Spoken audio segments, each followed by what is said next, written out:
Cold game. First round draft pick. Welcome to a very special edition of Cold Game. Indiana, the Hoosiers dominate Oregon 56-22 in the Peach Bowl to earn a trip to Miami to play Miami in the national championship game. Well done, Hoosiers. Well done. Well done. Cuz, talk to me, man. Tell me how significant is this victory? How major is it? Give me your thoughts about that victory, cuz. Man, first and foremost, shout out to Kirk Cignati, Fernando Mendoza, Tyrone Burris Jr., and the Indianapolis and the Indiana Hoosiers, man. Like, I think, I heard a lot of doubt coming into this week. And, a lot of people said, man, Oregon go ahead and handle IU. You can't beat a good team twice. Any doubt that a Hoosier fan had was all taken away on that first play of the game. I think that kind of just took the whole air out of the whole stadium, first play of the game. And then, it was just much of the same after that. Throughout that whole game, a stout defense and offense that couldn't stop from moving the ball. So, I think you said it, cuz we might be looking at the best team in college football history. Cuz I don't think it's even close. If Indiana wins this championship, I don't want to get ahead of our horses, and there's still a lot of football to be played. We got the national championship game. But what Indiana did tonight, how we dismantled and picked apart Oregon, how we just completely dominated them. I think this was the largest defeat in Dan Lanning's coaching history. It was a beautiful thing to watch. It was just so beautiful to watch. Like you said, the first play of the game, D'Angelo Pons, pick six. We could even catch our breath before he's running down the sideline, changed the game completely. We up 7. We already the coin toss. I was expecting Oregon to get the ball. They called tails. I'm thinking, here go tails. Mm-hmm. Here go tails. Because we ain't had the ball first since I don't know when. Ohio, we had to take it first against Ohio State. We had to take it first against Alabama. As soon as that coin toss said heads and we deferred to the second half, I said, it's up, cuz. It's up from here. First play of the game, D'Angelo Pons, pick 6. Oh, that's how you know it's going to be a good night, cuz. It happens every time. It's a blueprint, in these big games, cuz. You go back to Washington. Last year, first drive, we had an interception. Ran it all the way down for the touchdown. When Curtis Work was out, we didn't know what was going to happen. They defensive touchdowns. Come back to this year, cuz, against Illinois. Block punt, run into the touchdown. This is how you know Indiana's going to dominate. When we start picking stuff off, taking it back to the house, getting turnovers early. We set the tone, and it was just no looking back from there. That's when Oregon responded. We got that touchdown. Oregon walked us down and responded. 7-7. To that point, we hadn't seen Mendoza yet. Nope. He hasn't even been on the field. Mendoza struts out there 7 minutes left in the first for the first time. I'm like, I hope he all warmed up. They ain't been trying to cool him off. Right. He walked us right down there for a touchdown, cuz. I'm so impressed with these Hoosiers, cuz. I couldn't be happier. I could not be happier. Definitely couldn't be happier. I think he said it, cuz, like, just from the start, man, like that defensive presence, man, we caused so many turnovers. One of the things that, I was taught as a player and a coach, man, if you go out there on defense first, man, you got to draw first blood, man. You got to be the tip of the sword. That's exactly what they did. And they kept that up the whole game. I'm talking about in Dante Moore's face, people talking about Dante Moore really the best quarterback in college football. He's the number 1 overall draft pick next year. I'm like, man, come on, man. Like, if that didn't prove it right there, like, I don't know what else to say. Fernando Mendoza, I think he's at 41 touchdowns on the 41 passing touchdowns on the season now after that game. I think that might be a record. Now, there's definitely a record for IU, that's a fact. But I don't know. They was talking about some. He's looking Joe Burrow-esque. I'm like, man, listen, man, that he might be doing better than Burrow did in 19. I'm gonna put that out there, man. Fernando Mendoza's 25-26 season might be better than um, um, Burrow's 2019 season if he can put this cherry on top on the 19th. And we all week we've been hearing the mock drafts and figure out where Fernando is going to land in this upcoming NFL draft and his comparisons. And I've been thinking long and hard about this. Mendoza is cerebral like Andrew Luck. Mm-hmm. He has the accuracy like Peyton Manning. Mm. And he has the toughness like a Tom Brady. Ooh. You combine all that together, what is that? That's a generational prospect right there. That's a fact. That's a fact. He made it look easy. 17 of 25 touchdowns. Heisman Trophy winner. That man has nothing left to prove, but he does. He's going back home to Miami where they snubbed him. They didn't give him that respect. He didn't get that scholarship that he wanted. So he's going back to Miami as the prodigal son. He's going back home to put this cherry on top of a magical season, cuz, and I'm so looking forward to it. Looking forward to next Monday. Let me ask you this. So is it a talent thing or is it a coaching thing? Cuz what is it? It's a hard thing. It's a hard thing. When you got a 5'9" D'Angelo Pons out there making plays, that's all hard. When you got a Fernando Mendoza, a 2-star recruit who turns into a Heisman Trophy winner, that's all hard. When you got a coach who was an assistant at Alabama and nobody would give him a chance, and he decides to gamble on himself and go to D2 and work his way back up the ranks and be coaching the number 1 team in the nation, that is all hard.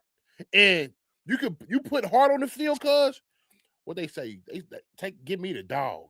Give me the dog. Give me the dogs, cuz. Mm-hmm. Give me the dogs. That's why I say I don't believe in these recruiting rankings. That's what Cinetti said. He don't recruit based off of stars. I'm not looking at stars either. I'm like Cinetti. I'm looking for the dog. Mm-hmm. I'm looking for the pure animal. I'm looking for that freak. Who I know gonna make something happen on Saturdays and Sundays. Give me that dog who on every day. Who's gonna come with that right mentality in practice, outside the field, who's putting in the work. Those are the type of guys that we're looking for. Those are the type of guys that's on this team, cuz. Yeah, and I seen the stat that said you didn't have any 5 stars. They had 0 5 stars on their roster and just a handful of 4 stars. Compared to Oregon had 50 plus 5 and 4 stars. So, it definitely can be a talent thing. Now, as far as coaching, I definitely got to say it has something to do with coaching. Because like Signetti said, man, everywhere he's been a winner.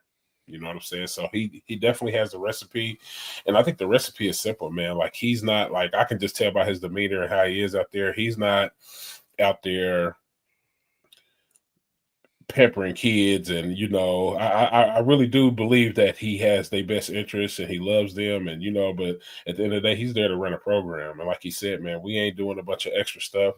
He likes to keep his team fresh. We're gonna use the best of our time of what we got. We ain't doing an extra hour worth of practice. If the practice is supposed to be from 3 to 5, we're gonna be out there from 3 to 5. And we're going to get the most out of our time, and just being real organized and stuff like that. And I've been around coaches like that, and that's a recipe for success, man, especially when you know how to win and you add you know what you're looking for. Like you just said, you can have 5 stars, but that's everybody else telling me you good. I can turn on the film myself. You know what I'm saying? I can look up the stats myself and know who's good. And that's something that seems simple, but a lot of people overlook that. And I remember when I was coaching high school football, I used to try to sell my kids to these coaches and recruiters that would come out. They was like, one guy told me it's hard for me to come recruit a guy, and he's say you want a DN, and I got a DN for you that's 6'1", 245, but he's a pure animal. I can't offer him, coach. He's not 6'5", 260. I can't do it. You know what I'm saying? I'm like, but that's the thing. Different mentalities, different mindset. So now let's go back to the beginning of the game, cause D'Angelo Pons, pick six, Oregon comes out tied up. The game is 7-7. From that point forward, what do you think was the biggest play in the game? What do you think Indiana really separated itself to you? What was that moment for you when you said, okay, IU is rolling?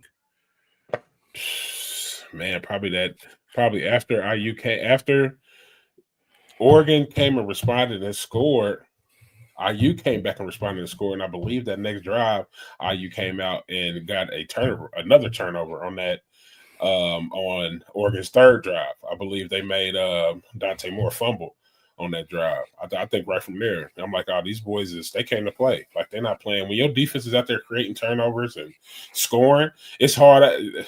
It's hard to beat a team once their defense scores. When somebody's defense scores, you can almost chalk that up. You know what I'm saying? But we was doing it on offense, defense, and special teams. Special teams was causing turnovers. I mean, I was looking in the chat, just like Coach Clark said.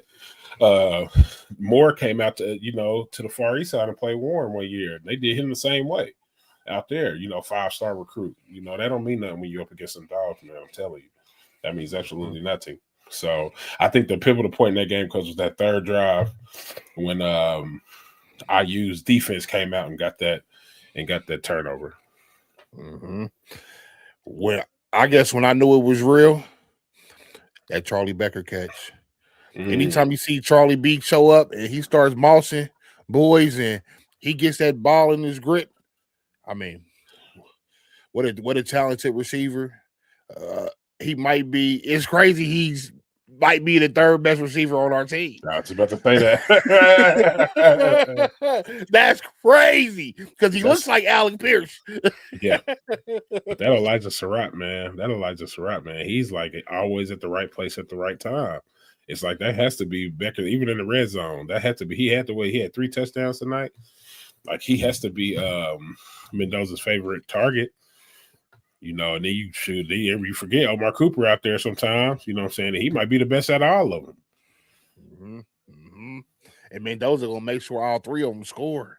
He gonna make sure all 3 of them find that oblong, put that oblong in that rectangle thing. Now, I heard you say this earlier, and I want to touch a little bit on what you said earlier. They talking about Indiana is the greatest story of all time. Let's get that out the way. Indiana is on track to be the greatest team of all time. And I said it first. Before you saw any of these big news publications, anybody in the media saying Indiana might be the greatest team of all time, you heard it here first on Cold Game. Indiana is 1 win away from being the greatest team of all time. What haven't we done? What haven't we done? We won our first 3 games of the season. They was doubting us because we beat up on Indiana State. We beat up on ODU, who was actually pretty good this year. So we beat up on some, and then the first test was Illinois. The team from next door came over to play us. What we do? Aired them out on prime time. NBC gave them the blues. What's next? We got to go in the Kinnick, in the Hawk Nest? What we do? Come up clutching there. Oh, y'all want to see us go to Oregon? Out west? We gonna whoop Oregon at Oregon. What else y'all want to see? Y'all want to see us go against Penn State? Y'all want to see us go to State College and go in the Lions Den and come out with a mink? Because that's what we did. That's what we did. And then to top it off, Ohio State in the Big Ten championship. Indianapolis. Because this is a team of destiny. In what season did you get the opportunity to win the Big Ten championship in Indianapolis, Indiana? And what season did you get to play Alabama in a Rose Bowl? smack one of the greatest programs of all time. It's like a handing off of the torch. And then we got to see Oregon one more time in the Peach Bowl, and we throttle them. Now it all comes down to this. It's all been written. This has been written. Indiana playing Miami at Miami. This has been written. The last great dynasty before Alabama was the Hurricanes. Everybody knew how them Hurricanes was coming down there in South Florida. It has been written. Now Indiana has to go down there because we are the emerging superpower of college football, like Kirk Cignetti said. We have to go down there and take what's ours. Take our position. And our position is going to be the greatest team of all time. The greatest team of all time. The last undefeated team Indiana had was them 87 Hoosiers. That's the last undefeated team you seen in college basketball. We was the last ones that went undefeated and won the whole thing in 87. Was Indiana. Here we are again. Here we are again in 2026. Almost. You got me doing math now, cuz. Oh, man. You said back in 87 to 2076, so that's 13. That's 39 years. 39 years. There you go. Almost 39 years to the date. Indiana has a chance to do the funniest thing. Go undefeated, 16-0, the most wins of any college football team. I think it's Yale in the 1800s. Run the table, 16-0, beat Miami in Miami. Stamp us. You won't ever see it again. Remember this season.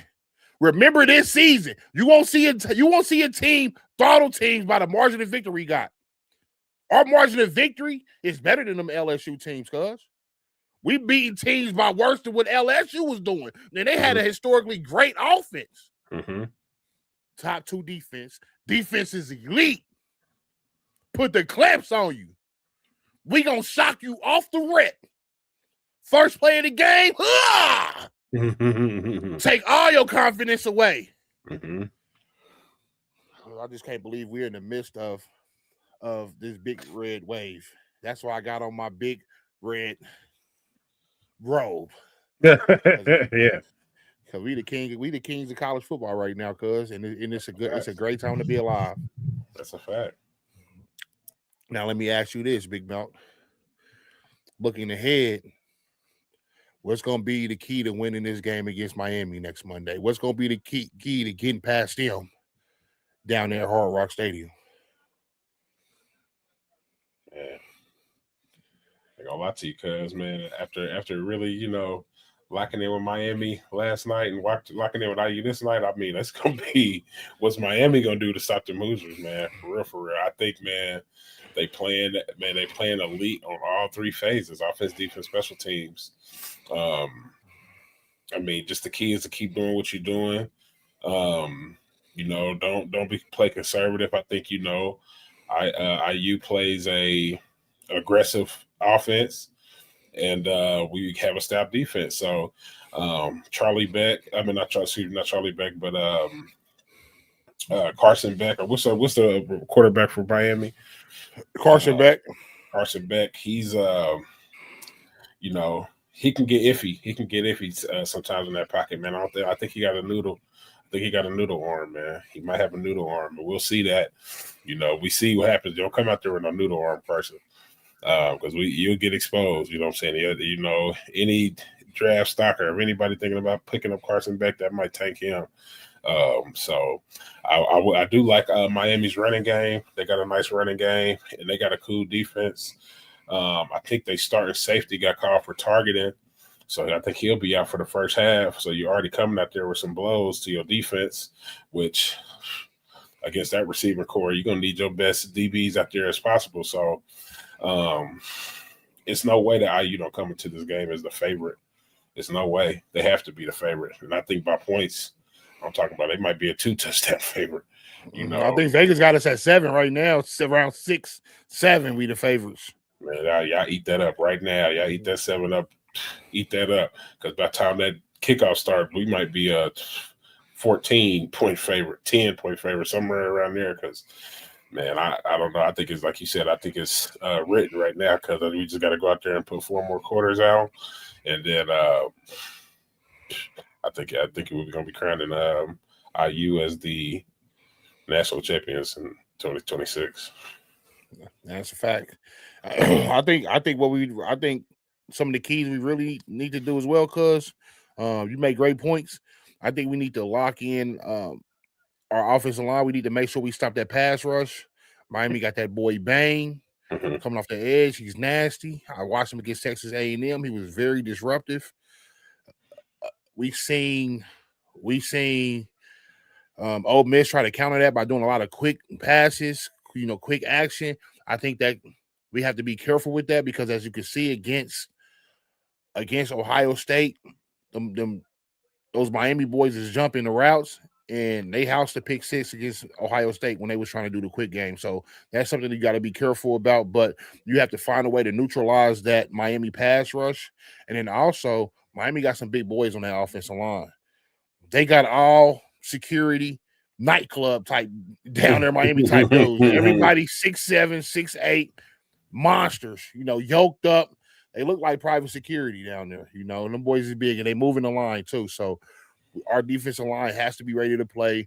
However, we need to do, we need to make sure we buckle up against that run because they like to run the ball and they like to be very physical and aggressive. And then also we have to find a way to slow down baby Jesus. That boy Tony, wide receiver from Miami, he's a dog. I see him take that bubble screen and he housed it, so he has big time playmaking ability. So we got to find a way to put the brakes on him. But if we do that, it's only up from here because we at this point right now where we just basking in the glow of Hoosier glory, man. We never seen nothing like this, man. Never seen nothing like it. It's amazing, really amazing feeling, amazing time. Yeah, that's a fact. Let's get to some of these comments. Carson Beck has been playing college football 7 years. He's a professional college athlete. I seen something where they said he was starting his freshman year when his freshman wide receiver Tony was 11 years old. It's crazy. That's crazy. Can you pop them comments up on the screen? Yep, let's pop them up. Yeah, let me see what they're talking about.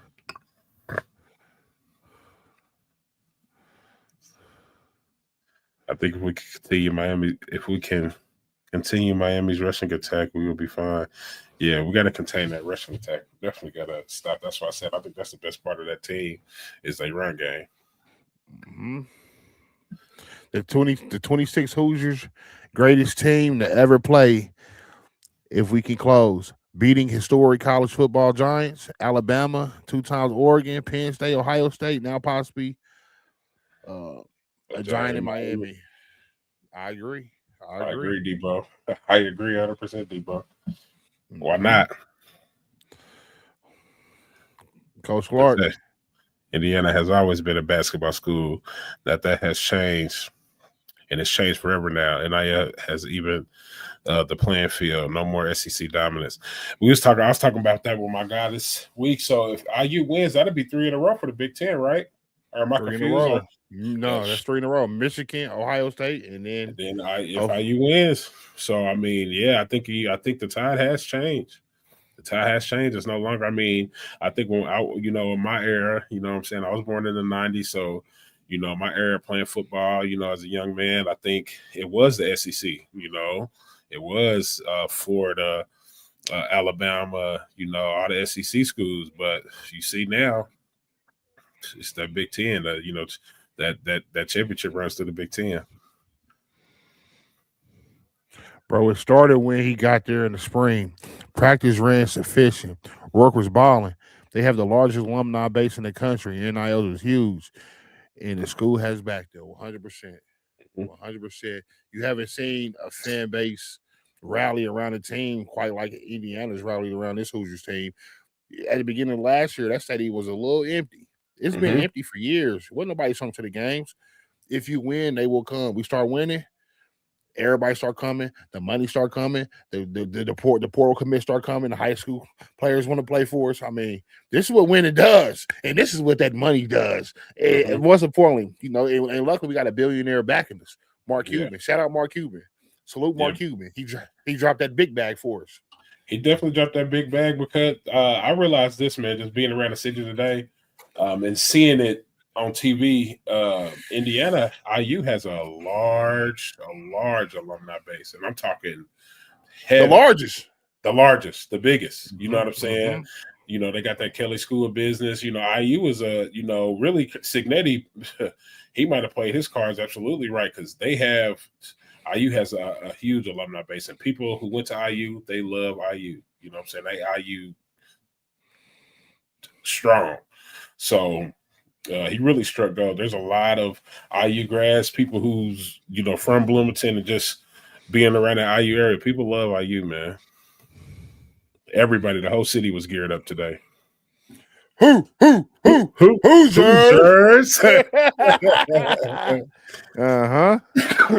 Absolutely. Ain't nothing like it. So yeah, cuz this will be a big game next Monday. This run is magical. It's been special, man. I'm just so thrilled, cuz man, I feel good. This is one of the happiest times as a sports fan I've been, and we just lucky because we just got the opportunity to watch the Pacers. We just need IU to finish it off. We need everybody to stay healthy. Had Tyrese been healthy, we would have won that NBA championship. Everybody healthy right now. We got a couple boys out on that D line, but for the most part, we all healthy. I can't wait till next Monday. I'm an Indiana guy living in Florida. Hey, oh man, make sure you rep, Chance. Rep hard, Chance. If you can, Chance, go down to that game. Represent us at that game. I'm an Indiana guy who currently lives out on the East Coast. So no matter, like Malk said, like we all know, like Coach Clark said, Indiana has the largest living alumni base in the country. So we everywhere. You can find a Hoosier fan anywhere. I saw a Hoosier fan teaching a class over in Tanzania, had all the little kids in class waving. Saying Hoosiers, hey, we everywhere. We deep. We was 95% filled in Atlanta. You can walk through Atlanta streets, you see the stadium. You see how we come. I think Miami, they better bottom. I heard tickets are going for like $3-4 bands right now. True.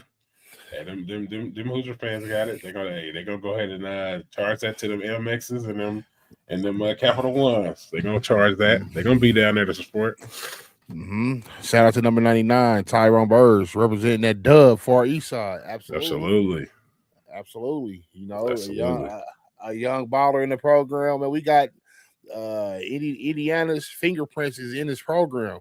A lot of people don't know. We got guys on that roster from the state of Indiana. We just not picking them up from around the country. And I think when did Tyrone commit? Did he commit last year? He's a freshman. Yeah, he committed last year. He was originally committed to Louisville, then decommitted and came on down to IU. Probably one of the best decisions he's made. He was out there on the field tonight, number 99, playing defensive end. Definitely as a freshman. He saw the vision early. I need Mark Cuban. I heard Mark Cuban just bought a lot of tickets for the students for next Monday. Shout out to Mark Cuban, man. Shout out to Mark Cuban. Hey, he going crazy right now. He definitely going crazy. He's spending that money. So we like to see Mark keep spending that money. Man, we just want to get on here, man. Just make sure we celebrate with y'all. It's been an amazing game. It was an amazing night. I was calling Big Mouth before the game, during the game, halftime. I'm just so excited, man. I don't think I've been this excited watching the game. Just how we came out so strong, and heavy on them, cuz we just need that exact same energy next Monday. Come out the exact same way next Monday. I don't even want it to be close. I need it to be a blowout just to calm my nerves. Let's just get them on out the way at Hard Rock. It'll be a perfect way to end the season, to end this magical run. Hey, and shout out to you, cuz, man, because you get on here, you get on this internet, man, and you express your fandom for them Hoosiers, man, and I thought it was laughable. I read a comment on one of your videos, and some guy had said something about, oh, now here we go. Now we got some a Hoosier fan. Where did this guy come from? And coming from somebody that had known you, my whole life, cause you true to the Hoosiers. Even I sometimes I didn't understand it. I'm a Indiana. I love everything Indiana, but you a true Hoosier fan, cause and that really, hey, you do the bad times, good and bad. So, shout out to you, cuz, man. I don't never want to see nobody question your fandom for them Hoosiers ever again. Yeah, it was very laughable. Hey, but did I almost hear you say that you were Indianimal? Oh yeah, of course I'm Indianimal. really, man. I'm gonna put this out there too. I made that phrase up. I made up the Indianimal phrase, but that's for another day. Not the little dudes who do the dance. Yeah, we're gonna get to it. Hey, you made the dance too, cuz? No, I didn't make up the dance. I just made up the word Indianimal. They didn't run a dance across your desk. You made up the word, but the dance, the word was approved. The dance wasn't. No, I didn't approve the dance. I just approved the word. Let's go, man. If you haven't already, man, make sure you like, comment, subscribe to the channel. It helps us grow. Man, we rocking this thing all the way to the top, man. Me here, we gonna hit it one more time. Hoosiers! Hoosiers! Cold game. Cold game. Four, cold.